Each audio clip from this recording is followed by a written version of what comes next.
In the year 1847, 29-year-old Emily Bronte published a novel entitled Wuthering Heights. Wuthering Heights was written by Bronte over the course of several years in her mid to late 20s, and she published it under the pseudonym Ellis Bell, a name more masculine sounding, as many women did back then for their work to be taken seriously. Today, Wuthering Heights is widely considered one of the greatest Victorian Gothics out there, read across the nation by middle and high schoolers as required reading. But it was not received with such admiration at the time that it was published. Readers found Wuthering Heights disturbing, violent, and immoral, and criticized the author harshly for defying the norms of classic Victorian literature. Emily Bronte would die of tuberculosis just a year later at the age of 30 in 1848, and it wasn't until 1850 that her sister, Charlotte Bronte, publicly revealed Emily as the true author of Wuthering Heights in a newer edition of the novel. You see, unlike her sisters, Charlotte and Anne, who between the two of them published over 20 works over the course of their respective careers, Emily was only able to write and publish one book during her short life in West Yorkshire. Wuthering Heights was her life's work, her legacy. Emerald Fennell, aged 40 at the time that I'm publishing this video, is an English filmmaker, actress, and a writer herself. She has starred in various period films and historical shows over the years, including Anna Karenina, The Danish Girl, The Crown, and Call of the Midwife. She made her directorial debut in 2020 with the breakout thriller Promising Young Woman and the popular psychological thriller Saltburn in 2023. Her films are known for their eerie, haunting qualities while also being visually very maximalist, oversaturated, and captivating. When, in July of 2024, Fennell announced that she would be directing and producing a film adaptation of Emily Bronte's classic Wuthering Heights, hopes were high. Who could possibly do better for a dark Gothic romance with themes surrounding class, race, desire, and generational trauma than someone who has already explored them in her previous films? And then the cast was revealed. As it would happen, Wuthering Heights would have Saltburn's very own Jacob Elordi portraying Mr. Heathcliff, and his fellow Aussie Margot Robbie as Catherine Earnshaw. As teasers and trailers were revealed, stills posted on social media, and the fake relationship-fueled press tour began, the literature and film critic communities both waited with bated breath as they showed up on opening night. And only once the end credits began to roll, synchronized to the soothing voice of Charlie XCX, heaved a collective, disappointed sigh. Today, I'm going to be discussing Wuthering Heights, both the novel and the new 2026 movie, how they intersect, how they do not. If my background location looks a little bit different, it's because I'm currently staying with family and have my friend Mr. Louie over here who is going to be listening in on my Wuthering Heights commentary. It's actually very dreary and cloudy here in Montana, and I'm kind of seeing the grasslands out of my window, so I feel like it's kind of a perfect setting to discuss Wuthering Heights. Now, I know at this point, this topic has kind of been beaten into the ground on commentary YouTube, on book commentary YouTube. Everyone's talking about it. Everyone has something to say and wants to give their 2 cents, me included, clearly. But I wanted to chime in as someone who, to be honest, is not a Wuthering Heights fanatic. I read the book once several years ago and then reread it in anticipation of the movie, and neither time did it really blow me out of the water. And as far as the movie goes, even though I had issues with the casting choices going in, I did try to approach viewing the movie with an open mind to the best of my ability. That being said, I'm not a film critic. I'm not a literature aficionado, but I am a woman with a camera and a miniature microphone and opinions. Before I begin, I do want to highlight 2 video essays in particular, both by Princess Weeks here on YouTube. The first being Tall, Dark, and Racially Ambiguous, and the second being Heathcliff Isn't White, where she has done a really amazing job with heavily researched material on the historical race dynamics in English literature and Victorian literature, including Wuthering Heights. And she herself has a master's degree in English, where I believe she did her final dissertation on colorism in fairy tales. So she's more qualified to talk about this than I am, especially when it comes to the race aspect of it, which we will get more into later in the video. So I will link both of those below. Whether you want to watch them before you watch this or after you watch this, I would recommend watching them. As always, there will be timestamps in the description if you're only interested in the book discourse or the movie discourse, or if you've already read the book and you want to skip past the summaries and just get right into my critiques, you are welcome to do that as well.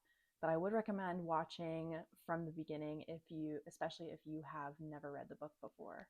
So I want to start with just a brief summary of the novel. As I mentioned, I had read Wuthering Heights several years ago in college, but I wanted to reread it in anticipation of watching the movie, just so it was fresh on my mind.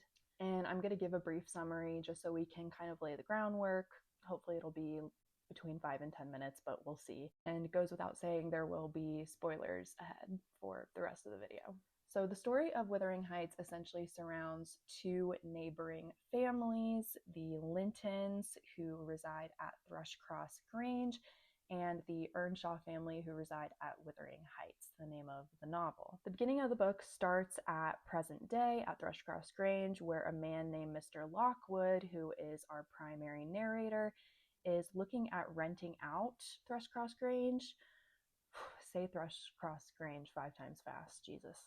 And he meets several individuals in his first several days there, including Mr. Heathcliff, his off-putting landlord. Lockwood, on one of his first nights there, has an interaction with the ghost of a young girl named Catherine, as he is staying in her previous bedroom, and obviously leaves the interaction with some questions. Lockwood sustains some kind of injury while on the grounds and has to stay at Thrushcross Grange for several weeks, with the resident housekeeper Nelly taking care of him, who becomes our sort of secondary narrator. He implores Nelly to tell him the story of his landlord and the two houses, and she begins by telling him about the original Earnshaw family, starting with when Mr. Earnshaw, on a business trip of some kind, brings home a young orphan boy who he names Heathcliff after his late infant son. And Mr. Earnshaw is determined to raise Heathcliff as a gentleman alongside his two existing children, Catherine and Henley. Catherine and Heathcliff immediately form a very intense bond, stronger than most childhood friendships or even sibling bonds, but Henley, the young son, does not like Heathcliff at all. Eventually, when Mr. Earnshaw passes away, Henley inherits Wuthering Heights and degrades Heathcliff to a servant-like status and treats him very cruelly. One day, Catherine and Heathcliff both run off to visit the neighboring house, Thrushcross Grange, where Catherine sprains her ankle, and she, as a young lady, is allowed to stay at Thrushcross Grange, but Heathcliff, being a lowly servant, is not. He's sent back to Wuthering Heights. Catherine stays at Thrushcross Grange for several weeks, and then upon returning to Wuthering Heights is now this proper young lady, having gathered all these manners from hanging out with the very wealthy, high society Linton family for the last several weeks. The Thrushcross Grange house is composed of Mr. and Mrs. Linton, the mother and father, as well as another brother and sister pair, Edgar and Isabella. Having grown fond of Catherine after her spending several weeks at Thrushcross Grange, Edgar Linton proposes to her. In a conversation with Nelly, Catherine confesses that she has accepted Edgar's proposal, but feels conflicted because she is in love with Heathcliff. We get the famous line, "Whatever our souls are made of, his and mine are the same." However, she knows that she has to marry someone of a higher status, and Heathcliff is a mere servant, so she goes on with marrying Edgar. Heathcliff, having overheard this conversation, is devastated and mysteriously disappears for 3 years. And he returns after those 3 years have passed with gentlemanly manners, fancy clothes, and all this wealth that he has gathered while he was away. And then during all this time, Henley, the brother, has married a woman named Frances, who no one really knows much about, and together they have a son named Hareton. And Henley has also started to fall apart from alcoholism, which Heathcliff's return kind of exacerbates and further pushes him into. And Heathcliff, having acquired all this money, ultimately buys Wuthering Heights from Hindley as sort of a form of revenge. Heathcliff finds out that Isabella Linton, the sister of Edgar, is sort of infatuated with him, and he marries her, mostly out of revenge for Catherine marrying Edgar, despite their affections for one another. Heathcliff and Isabella elope, leaving Edgar furious, but Isabella quickly realizes the nightmare that Heathcliff is, constantly abusing and tormenting her, and she ultimately falls pregnant with Heathcliff's child, but escapes to London and later gives birth to a weakly son who she names Linton, who Heathcliff has no interest in. During this time, Catherine, who is of course now married to Edgar and is currently expecting as well, is spiraling from Heathcliff's return and his marriage to Isabella. She falls into madness and delusion for several weeks with only Nelly to take care of her. And ultimately, Nelly informs Heathcliff of her current condition, and Catherine and Heathcliff share one last heartfelt goodbye. She gives birth to a daughter and dies several hours later. Her daughter is named Kathy after her, and Heathcliff begs Catherine's dead corpse to haunt him for the rest of his days so that he never has to live without her. So that's kind of part one of the novel, about 50% through the book. And then the second part is kind of geared more towards the second generation of the Linton and Earnshaw children, being Kathy, Hareton, and Linton. Warning, it gets incestuous from here on out, to say the least. So Heathcliff raises Hareton in cruelty as a servant, similar to how Hareton's father Hindley treated Heathcliff as a young boy, perpetuating the cycle of abuse. And he eventually does take in his own biological son, Linton, after hearing that Isabella has passed away. He forces a sickly Linton to marry young Kathy to ensure that he will inherit Thrushcross Grange after Edgar and Linton both die, which they ultimately do shortly thereafter. So now widowed, young Kathy and Hareton gradually develop an affection for one another, similar to how Heathcliff and Catherine did when they were younger. However, their love, their relationship is tender and healthy and loving, everything that Catherine and Heathcliff's was not. As Kathy and Hareton fall deeper in love, Heathcliff falls deeper into madness, being haunted by Catherine's memory and her ghost. He begins wandering the halls, speaking as though Catherine is really there. He stops eating and sleeping and eventually dies and is found by Nelly with an eerie smile on his face. And then the book ends with Kathy and Hareton planning to marry and move into Thrushcross Grange together and finally put an end to the years of generational trauma. So that is the book. And now I'm just going to give a summary of the movie. Again, I'm going to try and keep it as brief as I can, but I want us to keep in mind everything that I just told you, okay? Lock it in. And know that everything I'm about to tell you is supposed to be based off of the story that I just explained. Okay? Okay. So the movie opens up with a public execution, a public hanging, where the person being hanged has an erection that some of the little kids are like pointing and laughing at. But then people in the audience begin to get weirdly like aroused and start like stripping and making out and stuff. Among people in the audience is a young Catherine Earnshaw and her housekeeper Nelly. We see young Catherine on horseback leaving the execution to go back to Wuthering Heights, where some other housekeepers are there, as well as her abusive alcoholic father, Mr. Earnshaw. A little bit later, her father brings home a young orphan from the streets who Catherine names Heathcliff and immediately adopts as sort of a pet rather than an equal, but they're still fast friends, have a close bond. She tries teaching him how to read. One day they are out playing and get caught in the rain, but Catherine insists that it'll be over soon, despite Heathcliff persisting that they should go back before Mr. Earnshaw gets upset. And sure enough, when they get back, Mr. Earnshaw is furious because I guess it was his birthday. And Heathcliff takes the blame for staying out too late and gets beaten mercilessly by Mr. Earnshaw. That night, Kathy goes to Heathcliff's room, which is above the stables, kind of Cinderella style, and tries to console Heathcliff. And they share kind of a cute moment where he says that he will always protect her.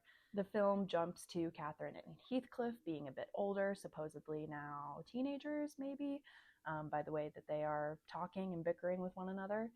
And Catherine finds out that the wealthy Linton family are now moving into Thrushcross Range, which is a neighboring house. And Catherine becomes obsessed with them and this idea of, desperately wanting the man of the house, Edgar Linton, to call on her and pursue her so she has a chance at wealth and a better life. Heathcliff finds all of this really annoying. He gets so annoyed that he puts Catherine up on a high tree branch where she can't get down. And as revenge, she leaves raw eggs underneath Heathcliff's bed sheets that he later sits on. Catherine, having waited several weeks at this point for Edgar to call on her, and he never has, ultimately decides to take matters into her own hands and marches down to Thrushcross Grange herself to spy on Edgar and his ward, not sister, Isabella, who is rambling to Edgar over tea about Romeo and Juliet. The two of them catch Catherine spying on them, and Catherine has allegedly sprained her ankle, which she milks for several weeks so that she can spend time with the Lintons. Back at home, Heathcliff is not happy about this, insists that he should go pick her up and carry her home. But the other servants are like, no, this is her chance. Let her spend as much time with them as she can. When Catherine returns, she has a whole new wardrobe and this rich girl persona similar to the book. And Heathcliff is pissed off about this and probably jealous of her new affections for Edgar. Catherine's kind of like, whatever, F you, Heathcliff. But one night she goes up to talk to Heathcliff. Hello. One night she goes up to talk to Heathcliff in his room and sees the groundskeeper, Joseph, and one of the maids, Zilla, partaking in kinky bondage sex using like a horse muzzle. And then Heathcliff, who has now woken up, I guess, finds her and covers her eyes and her mouth, which is also kind of kinky and weird in the movie. And then the next morning, Catherine is in the kitchen. She's all hot and heavy while Zilla is kneading bread and insists that she needs to get some air. Heathcliff follows her and finds her masturbating outside, for which Catherine is humiliated and storms off. Heathcliff follows her, is joking around about it, and they have a moment where Catherine tries to like pick up grass and shove it in his mouth, and Heathcliff like grabs the hand that she was using to jerk off and puts her fingers in his mouth. She then has the conversation with Nelly from the book where she says that she's accepted Edgar's proposal and will marry him, but feels conflicted because she is in love with Heathcliff. We get the famous "whatever our souls are made of" line. Nelly actually sees that Heathcliff is listening, but she doesn't inform Catherine, as Catherine continues to prattle on and on about how she can't marry Heathcliff because it would degrade her. And Heathcliff, having overheard this, is heartbroken and escapes on horseback. And when Catherine finds out about this the next day, she is devastated, stating that she was going to call off the engagement immediately had he only stayed behind. So 1 full year passes in the movie timeline, and Catherine and Edgar finally get married, much to Catherine's reluctance. Stunning dress, by the way, stunning visuals. Her and Edgar consummate their marriage, and there begins sort of a montage of their rich and bougie life together with eccentric outfits, rooms, parties, giant strawberries, and Charlie XCX music. But Catherine expresses to Nelly that she's just generally feeling unfulfilled despite having gotten supposedly everything she ever wanted. We learn through a conversation in Catherine's bedroom between her and Edgar that she is pregnant. And as she goes to get in bed, she feels the familiar crunch of raw eggs under her sheets and immediately knows that Heathcliff has returned. She immediately goes back to Wuthering Heights. They reunite. She briefly chastises him for having left without saying goodbye.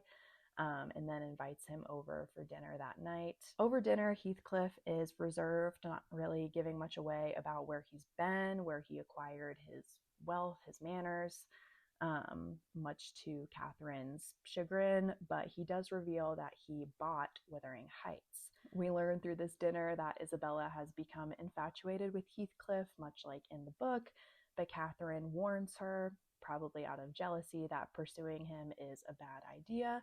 To which Isabella says, "You're just a dog in the manger, you're just jealous." There's a scene where Catherine very cruelly forces Isabella to admit her feelings for Heathcliff in front of him. Going on, Mr. Earnshaw ultimately dies from his rampant alcoholism. We get this completely unnecessary visual of him lying dead around a bunch of empty alcohol bottles, as though we, the audience, couldn't put two and two together that that's why he died.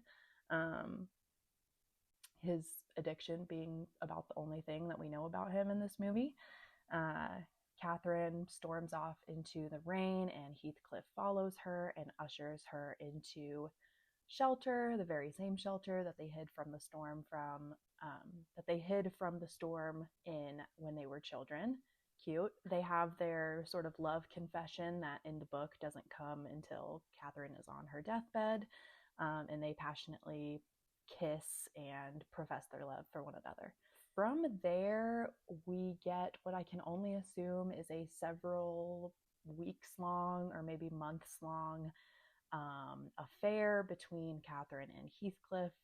They have sex in a bunch of random places, including a carriage, the garden, and even Catherine's bedroom at Thrushcross Grange.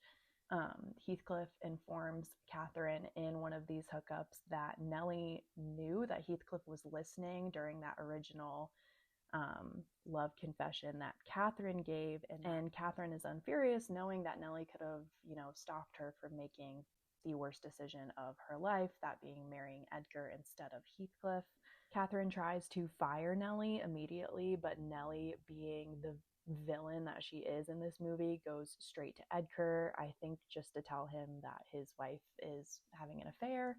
And from there, Edgar forbids Catherine from seeing Heathcliff anymore. Heathcliff overhears that Catherine is pregnant with Edgar's child and has been since he returned. And in one last passionate sex scene between Catherine and Heathcliff, Heathcliff offers to murder Edgar if Catherine would only ask it of him. And that is kind of her final straw, where she's like, okay, I can't do this anymore. Like, this is insane. And she breaks it off, devastating Heathcliff, who then, in a fit of rage, fueled by heartbreak, goes to seduce Isabella in her bedroom, proclaiming right off the bat that he will never love her and he's only doing this to get back at Catherine. She has sex with him anyway. They go to elope, supposedly the next morning, leaving behind a letter for Nelly. And this whole ordeal sends Catherine into a pit of despair, which really pisses off Edgar, because at this point he knows about the affair between the two of them. And he basically tells Catherine to either pull it together or get out of his sight. Catherine's mental and physical health decline rapidly. She's refusing to eat, saying that she is Mrs. Heathcliff. She tells Nelly that her baby is already dead, but Nelly just assumes that because she hasn't bled or anything, that Catherine is making it up and that it's just a part of her delusion. Since they were married, Heathcliff and Isabella are in a wild BDSM style relationship that in this movie adaptation Isabella is super into. And Isabella is still writing letters to Nelly describing how awful and abusive Heathcliff is, similar to in the book.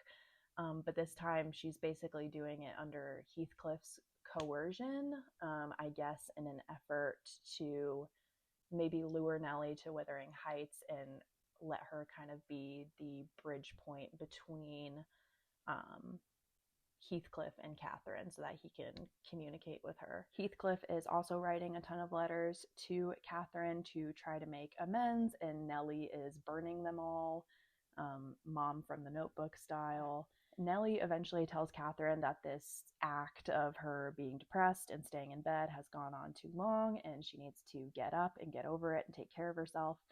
And she pulls off her bed sheets to discover that Catherine has become septicemic, I think is how you say that, which is, I guess, like an infection of the blood, likely due to her having a dead fetus inside of her for many days, if not weeks. And Edgar, having basically been told that his wife was just being dramatic this whole time, is furious that Nelly did not tell him about how bad she was. But Catherine, clearly out of it at this point, tells Nelly that she forgives her and asks her to stay. Heathcliff, now having heard news about Catherine's state through Nelly, is rushing on horseback to get to Thrushcross Grange in time. But when he arrives, he discovers Catherine is already dead, having bled out. Heathcliff holds Catherine's dead body and begs her to drive him mad and not to give him a moment's peace as long as he should live.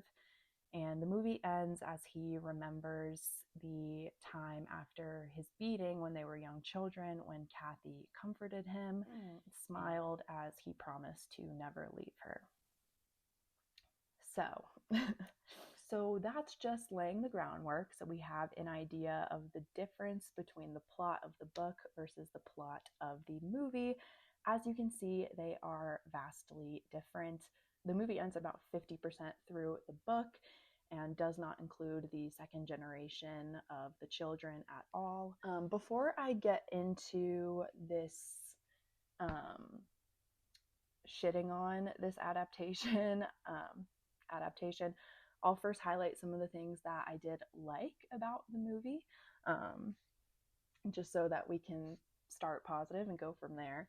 I feel like some people view Emerald Fennell and her work as sort of like, you either love it or you hate it, like there's no in between, which I don't really agree with. I loved Promising Young Woman. I thought it was excellent, and Saltburn I ultimately found kind of disturbing and lacking any real meaning, but I also didn't hate it. I thought it was entertaining. And again, I tried to go into this movie with the perspective of someone who maybe like hadn't read the book before. They were going in completely blind, because I knew from the trailer and from press interviews and stuff, which we will get into later, that this likely wasn't going to be like a true adaptation. So I tried as best I could to kind of view it as a separate entity. I think most people agree that this movie was visually very stunning. It reminded me of Bridgerton a little bit in the sense that, like, even though things like the interiors, the costuming, all of that wasn't necessarily historically accurate, it was very beautiful. Although I do feel like the costuming was a little bit inconsistent in that it felt like they were like throwing too many ideas at like a cork board and just couldn't decide, so they included all of them. Like they should have honed it down to either Milkmaid Oktoberfest or Plastic Bag Chic, maybe not both at the same time. But either way, I think all of the looks like ate down. Whoever did costuming did an amazing job. I liked the consistent use of red as, you know, a significant color, not only with a lot of Catherine's outfits throughout the movie, but also with scenes like Heathcliff riding off into the sunset and obviously the blood and stuff at the end. Red being that signifier of passion and love, but also rage, danger, anger. I know some people thought it was a little bit like too in your face, but I appreciated it, especially for a story like Wuthering Heights. I also think the acting for the most part was very good. I was really pleasantly surprised by Alison Oliver's performance as Isabella Linton. She was also in Saltburn, which I didn't realize until after I had watched it. Like, while I don't appreciate what they did to Isabella Linton's character, turning her from a brave single mother escaping an abusive situation to a BDSM submissive with a dog fetish. I do think she did a really good job, and that the acting in general was good. I mean, in my opinion, right? This is just my opinion. All this is my opinion. To see Jacob Elordi and Margot Robbie perform is to enjoy it. Like, maybe aside from the kissing booth, they have both had like phenomenal acting careers and are mega talented. Like, putting two powerhouses like that in a movie together, like, they're gonna act. Put them in the movie, they're gonna act, you know? And while I do have my own opinions on who I think should have been cast instead of them, and whether they should have taken these roles in the first place, Jacob Elordi, I do think that they did well with what they were given and that their performances were pretty strong.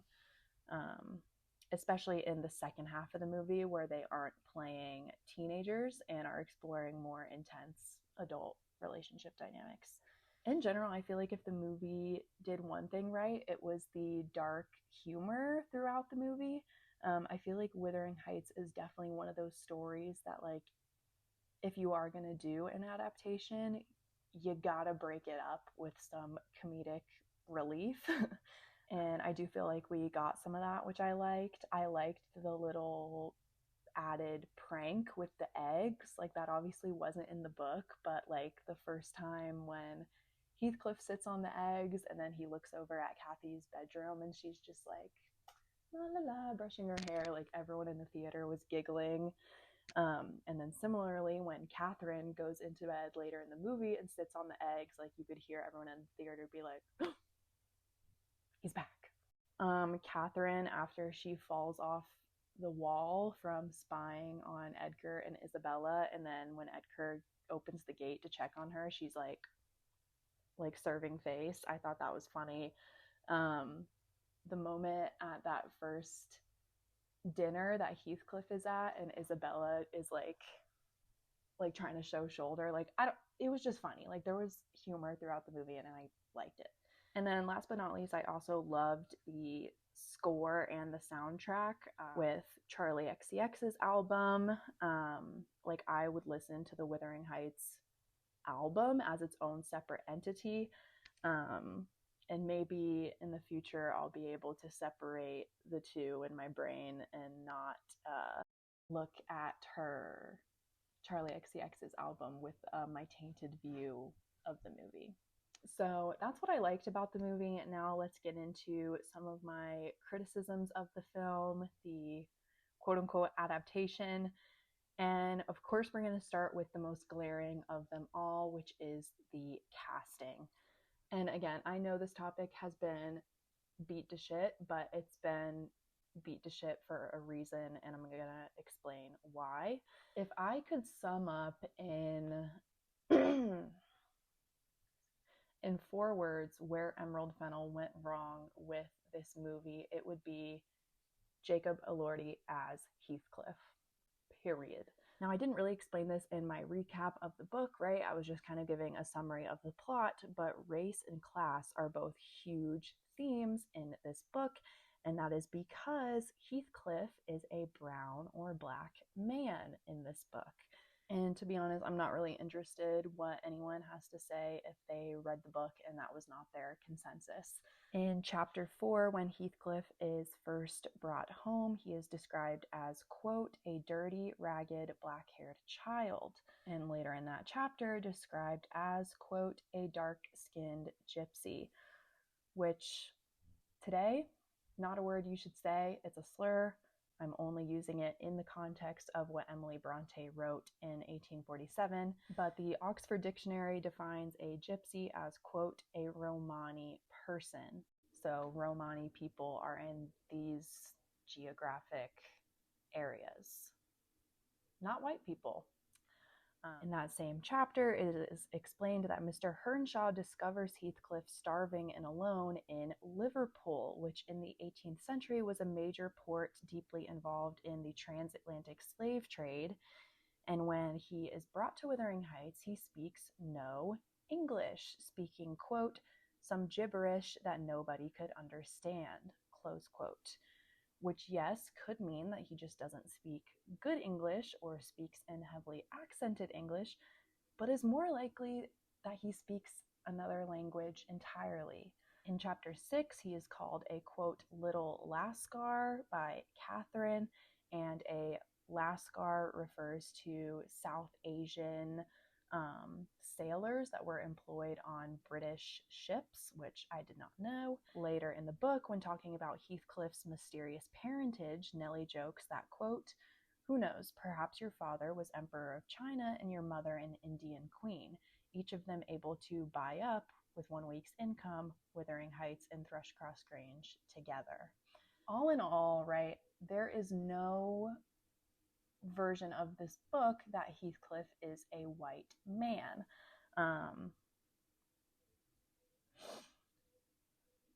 And to make a version of the story in which he is defeats the purpose of the story entirely. To quote Professor Andrea Tange in an article from Variety Australia, quote, the set of associations that a nameless child of color who appears off the streets of Liverpool in the middle of the 19th century is important to register, which is why I think casting him, Heathcliff, as a man who can slot himself into the upper middle class and look like he belongs there is a weird choice, close quote. Again, Princess Weeks goes a lot deeper into this on her channel in the videos that I mentioned at the beginning about the historical significance of race in Victorian England. And she also touches on the, I think, 4 other adaptations of this movie that have been done. And now 4 out of the 5 of them all have a white Heathcliff, aside for the 2011 small budget film starring James Howson, who is a black man. And to be frank, it's kind of insane to me that the entire cast of the 2026 production act as though, you know, race being part of the story, Heathcliff's race being part of the story, is somehow up for interpretation, or like worse than his race being up for interpretation, they think that it's not a crucial part of the story.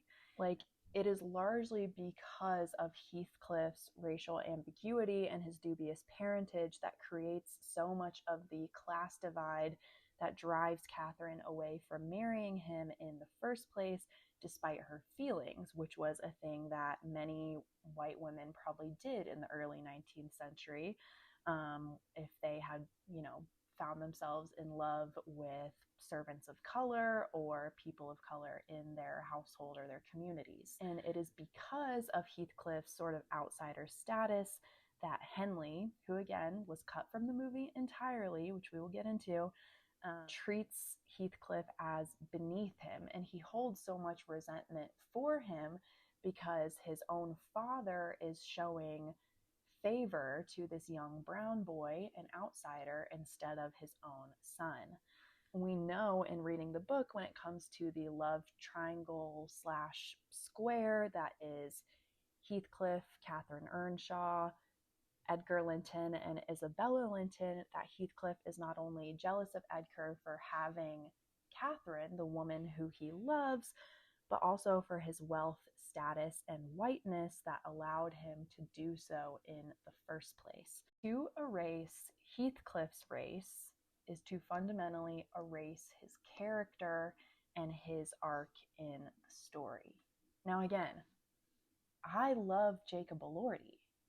thus far, like, he is white boy of the year every year, right? He has had a phenomenal several years in his acting career, from Priscilla to Euphoria to Saltburn to most recently Frankenstein, might damn well win him an Oscar. That being said, I feel extremely disappointed in Jacob Elordi for taking this role. And some people are going to hear that and be like, you don't know the guy, he's a stranger, and that is parasocial and weird to say, which is like fair enough. But from what I've seen about Jacob Elordi on the internet and his press interviews, he seems like a pretty class act guy, and he seems like an actor who takes his craft very seriously, in the sense that he really likes to know his character and prides himself on really getting immersed in the story and in the experience, Frankenstein being a prime example of that. And I genuinely think he should have known better. He did know better. Was it really worth the extra check from this movie to play what should have been a black man or a brown man? And furthermore, you know, being someone who has worked with Emerald Fennell previously, he should have clocked her tea when he was asked about it and been like, hey, I don't think, you know, race swapping in a story like this is a thing that we should be doing. In an interview at the Sydney premiere, when Jacob Elordi was asked about his character's racial ambiguity in the original novel, he said, quote, you know, I think the great thing about art is that your interpretation of it is subjective. And this is Emerald's interpretation of the text, and Emerald is an artist that I respect and admire. The only thing I really think of is how I can serve my director. Close quote. Really, Jacob? Was it really up for interpretation? Was it really subjective? I don't know. I think it's so weird to, as an actor, which is of course an experience I have never had and that probably never will have, that you talk like you had no agency in what roles you take, and that taking a role just because it's a director you've worked with before is reason enough to do it. Like, if you didn't do your research on the source material for the role that you were going to be playing, I think that that is like negligent. And clearly Jacob Elordi did not do that research, for if he had, I'm pretty sure he wouldn't be pulling the up for interpretation card in these interviews. And he would have known that he is playing an undeniably non-white character. When Emerald Fennell was questioned about her casting decisions at the LA premiere, she said, quote, I think the thing is, everyone who loves this book has such a personal connection to it. And so you can only ever kind of make the movie that you imagined yourself.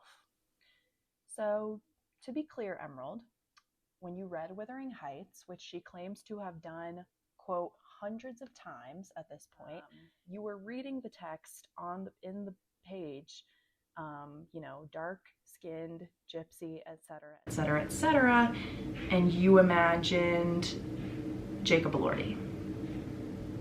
Okay, got it.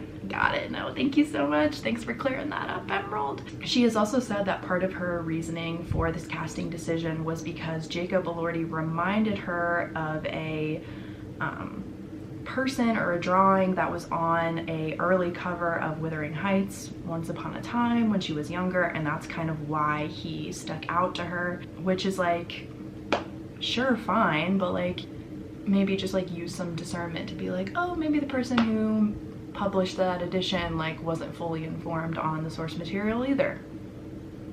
Ever think of that? Not only was Heathcliff's casting very disappointing when it comes to like the race and class elements of the book, but they also cast Edgar, who is a very wealthy upper middle class man, as a person of color, which we'll talk a little bit more about. So the answer isn't just that, you know, Emerald couldn't find the talent, or the casting director couldn't find the talent. For all I care, they could have swapped and made Jacob Edgar and then made Shazad Latif Heathcliff. I mean, The guy's clearly a talented actor. I think he's sexy. Throw him in there. Do a little swap if you want Jacob Elordi in the movie so bad. That would have made more sense. Quote Sam Bedrosian on Substack, quote, the two non-white figures in the film are Nelly, Kathy's maid, and Edgar Linton, Kathy's husband, at the neighboring estate to Wuthering Heights. Nelly, played by Hong Chow, is flattened to a scheming assailant on the protagonist's happiness, jealous of Heathcliff and eager to surround herself with wealth, and the film treats Edgar as a laughably desexed figure. Kathy's room at Thrushcross Grange is made of the color of Edgar's wife's, quote, beautiful skin. Here is a room where he will be cucked brazenly and repeatedly, and near the film's climax, Kathy orgasms to Heathcliff's vivid descriptions of murdering her husband. There is a way to read this as satirical as the story of two white people who are selfishly destroying themselves and those around them, but Nelly's judgmental negligence is what kills Kathy, not lovelorn despondence. Edgar is never treated with sympathy or desire by the film's lens. By disallowing non-white characters from any identity beyond pawn and saboteur in a text famous for its problematic fixations on race, these deviations fall somewhere between reckless and reactionary. Couldn't have said it better myself. You trying to go out? As far as Margot Robbie, again, I love that woman. I love her work. She is one of the biggest talents of our generation as far as actresses go. I've loved her in everything she's ever been in. However, she is A, too old, and B, too perfect to play Catherine, in my opinion. In the novel, Catherine is 6 years old when Heathcliff arrives to Wuthering Heights, which we do have separate child actors in the movie, thank God, which I think they both did a fabulous job as well. She is 12 years old the first time that she and Heathcliff visit Thrushcross Grange together, and is married to Edgar, gives birth, and dies all when she is 18 years of age. Margot Robbie is 35 years old. She's beautiful, she's stunning. I won't look like that when I'm 35 years old, but she doesn't look 12 or 16 or 18 or 20 or 22, right? She looks like a 30-year-old woman.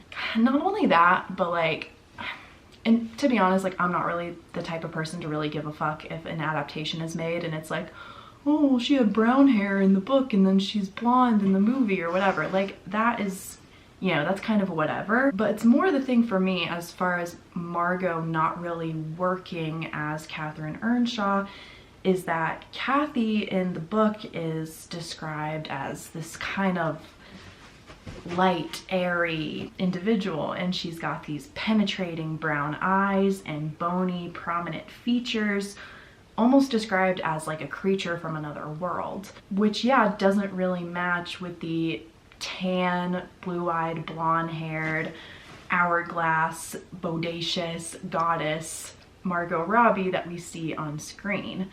And then furthermore, the Lintons are described as blonde-haired and blue-eyed, which again, if we're talking about race, plays into their them being pillars of not only wealth and status, but also very Eurocentric beauty that neither Catherine nor Heathcliff possess. And they, of course, cut out the entire second half of the book, but we also know that in the book, Catherine's daughter, Kathy, contrasts greatly to her mother in that she has blonde hair and blue eyes like her father, and is overall much softer looking than her late mother. Look at how... Why are you looking like that? Okay, enough about casting. That is my primary qualm. That's why I put it first. My second big issue with Wuthering Heights 2026 is the over-sexualization and romanticization of this story. And this one's gonna make me maybe even more angry than the first point, actually. So let me compose myself. I mean, just to start, right, I've read this book twice now. how anyone can read it and make it horny and sexual is completely lost on me. I mean, hell, how anyone can read this and call it like a love story of the ages or whatever is lost on me too. Like, I don't know how that happens. And listen, like, I love a good smutty romance as much as the next person, and I have read smutty, sexy fan fiction where the original source material was something that was not sexy at all, like Harry Potter fan fiction, or even books that are like adult retellings of stories like Cinderella or Peter Pan, right? It's done all the time, and it can be done with great success. Ultimately, to each in their own, right? Like, if you read Wuthering Heights and you got turned on or whatever, like, good on you. I frankly found it more deeply dark and disturbing. I don't know, I think it's a great disservice to the original work to make an adaptation that not only lacks all the depth of the original story, but also adds in a ton of unnecessary horniness and sexual visuals. And if I may just get on my soapbox for a minute, I have gotten so pissed off on the internet these last few weeks, like literally getting into fights with people in Instagram comments, which like I need to just like log off and go touch some grass, clearly. But it's because I feel like people are using blatant misogyny to justify how Emerald Fennell adapted this film, and they are using misogyny to combat people who are critiquing this film, and I'll explain what I mean by that. If I had a shot for every time I have seen a quote from some journalist or film critic being like, the new smooth brain, no thoughts for the girly pops Wuthering Heights is everything we needed and more. Grab your galantines and get ready to swoon. I would be dead of alcohol poisoning. I would be dead. The way people are defending this movie online is giving like women be shopping. All girls know is eat hot chip, charge they phone, and lie. Just the whole nonchalant, like, oh my god guys, relax, like this is clearly like a steamy, bodice ripping, dumbed down version of Wuthering Heights for the girlies. And that's the kicker, right? Because they never say like, this is just for the men who can't comprehend big concepts like racism and classism and grief and revenge. This is a dumb, stupid version of Wuthering Heights for the girls, because our wee little brains couldn't take an honest adaptation. Like, as though women can't A, appreciate classic literature for what it is, or B, pay attention to a 2.5-hour feature film unless it has the two sexiest actors alive having kinky sex throughout it. It just rubs me the wrong way. Like, in case you forgot, I'll go ahead and remind you, go ahead, sit up straight, look at me when I'm talking to you. Thank you so much. Emily Bronte actually wrote this book as a virgin spinster in her late 20s, and then published it under a male pseudonym, a man's name, just so that people would read her book and take it with like an ounce of sincerity. And now we have real professional women journalists in the year 2026 writing shit in New York Magazine like, Wuthering Heights came to serve the airheads and it delivered. It's giving girl math, it's giving I'm just a girl. Like, y'all need to grow up. Stand up. Don't do that shit again. Don't embarrass me like that again. Thank you. I've seen some people comparing it to Bridgerton and saying like, oh, it's for the Bridgerton girlies. It's just like Bridgerton. I love Bridgerton. I'm gonna tune in to season 4 part 2 as soon as it comes across my desk here in a week or so. The Bridgerton books, show is based off of books, by the way, in case you didn't know, have explicit sex scenes in them. I would expect the show to have the same. That would make sense. Wuthering Heights doesn't so much as have a kiss on the lips. Where did the BDSM pony play come from? You understand what I'm saying? And I want to be clear, like, I'm not trying to shame people, especially women, who saw Wuthering Heights and enjoyed it, or, you know, were turned on by it or whatever.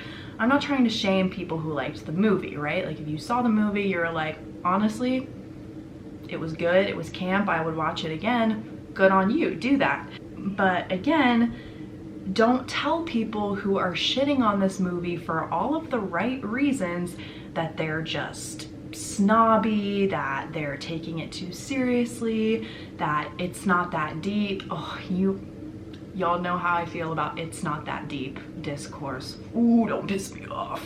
Like, of course it's that deep. Of course it is. I'm definitely not the first person to say this. I've seen it said in critiques and on the internet several times, but it's a point that I really agree with.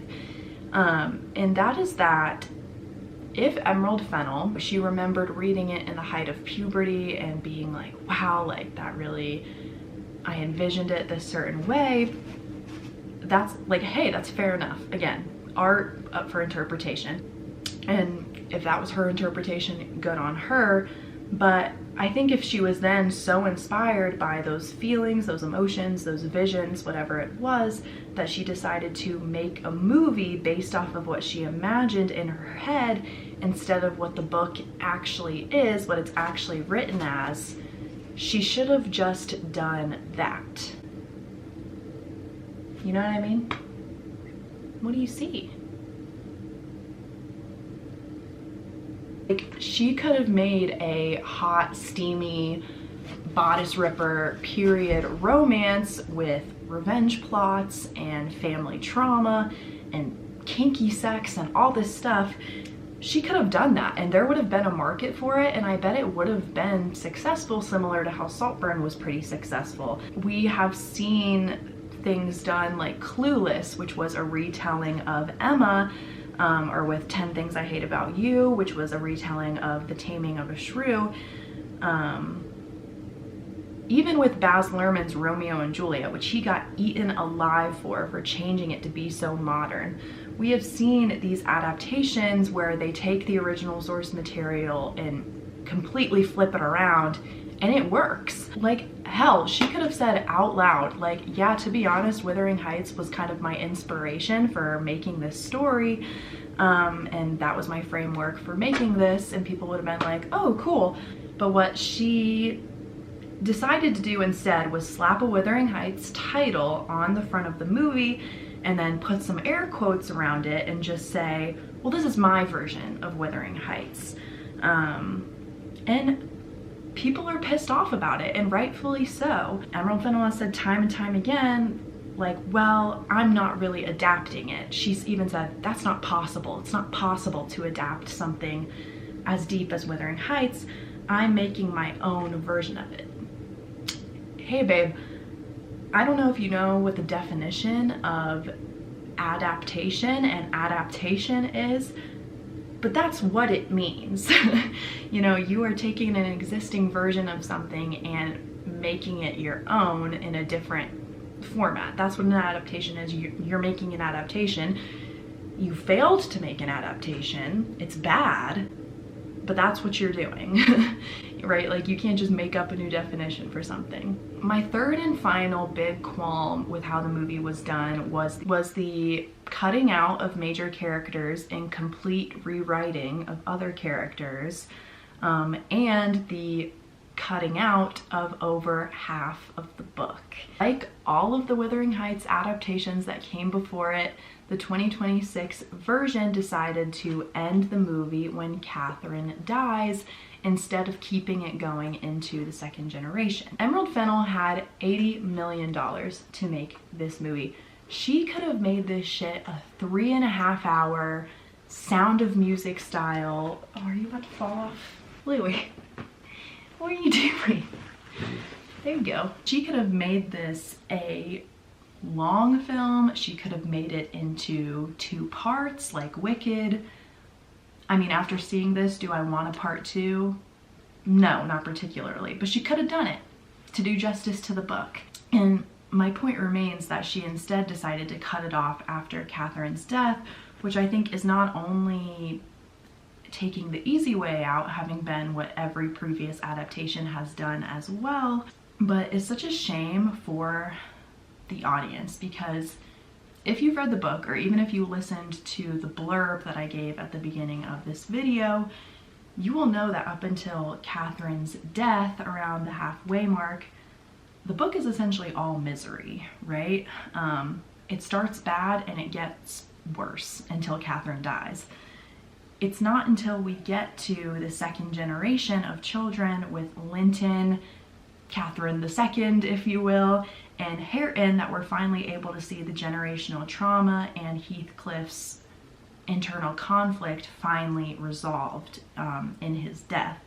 And I feel like maybe Emerald Fennell thought it would lose some of its oomph, or like the emotional impact at the end, if they didn't end it on this massive heartbreak. Like I've seen videos of people coming out of the theater at the end of the movie and they're just like sobbing and in shambles. But in my opinion, right, like Catherine's death would have been heartbreaking and impactful no matter what. Like it's a huge turning point in the story.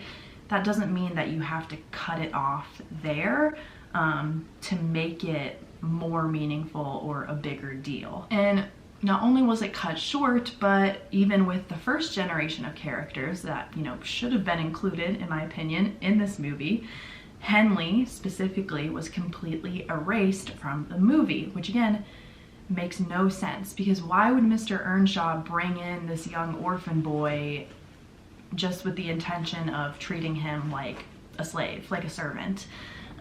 The whole reason for Heathcliff's kind of character arc and why he becomes so bitter and vengeful is that he was originally taken in and loved like a son and treated as such up until the death of Mr. Earnshaw, and then Henley becomes this horrible person treating Heathcliff like a mere servant, and that kind of starts Heathcliff's revenge fantasy about buying back Wuthering Heights to kind of get back at Henley. And I talked about this a little bit in the casting with the Substack article that I quoted, but the way that they turned Nelly into like a maybe unreliable narrator in the book to an absolute villain and public enemy #1 in the movie is very bizarre to me. Like, give my girl Nelly a break. She is not getting paid enough to be villainized like that. What? I'm almost done. I promise. I'm almost done. And then we can play. Louie is sick of hearing me talk, and I'm sure you guys are too, so I will try and wrap it up. All in all, I think even trying to separate it as its own thing, this movie is not particularly good. When you stand it up against adaptations of other classic literature like the 2005 Pride and Prejudice, the 2011 Jane Eyre, and the 2019 Little Women that are all true adaptations, or even the ones like Clueless that took a more modern retelling approach, this movie falls flat. Like, it's not that good. You can throw as many bells and whistles and vinyl corsets and wallpaper made out of Margot Robbie's skin and A-list Australian celebrities and Charlie XCX soundtracks. You can throw that all at a film. It's not gonna make it good. It still doesn't make up for the fact that the characters carry no depth and the plot takes an hour and a half to pick up the pace. I check letterboxd to see what the current review is looking like. When I checked it to review after I watched the movie, it was at 3 stars, and then yesterday when I checked, it was at 2.9. Still hovering at 2.9. The top one in my favorite says Emily Bronte died of tuberculosis 177 years ago, and yet this adaptation is still the worst thing that has ever happened to her. I'm gonna jump from a Wuthering Height. I don't make love, I wither heights. Hard. 50 Shades reference. Why is there pony play in Wuthering Heights? Why is Margot Robbie dressed as a Scandinavian milkmaid? Why is Heathcliff a sexual sadist and not a victim of racism? What the fuck is going on? In all caps, completely valid, completely agree. This all could have been prevented if AO3 was made in Fennell's youth. Yeah, literally, give the girl a fanfic account. Go crazy. I don't know, I guess this is dying, maybe that's what's happening. We already have a perfect Wuthering Heights adaptation, by the way. It came out in 1978 and it's 4 minutes long and it was written by an 18-year-old Kate Bush. And you know what? I fucking love that song. That song is so fucking good. Anyways, I hope you guys enjoyed this video. I am curious what you thought of Wuthering Heights. If you've seen the movie, whether you've read the book or not, you can let me know in the comments or message me about it. I am open to hearing other critiques and perspectives. Unless your critique is perspective is that Jacob Elordi's casting doesn't matter, then I'm not interested in having that conversation with you. But let me know what you thought, and I will see you guys in the next video. Peace.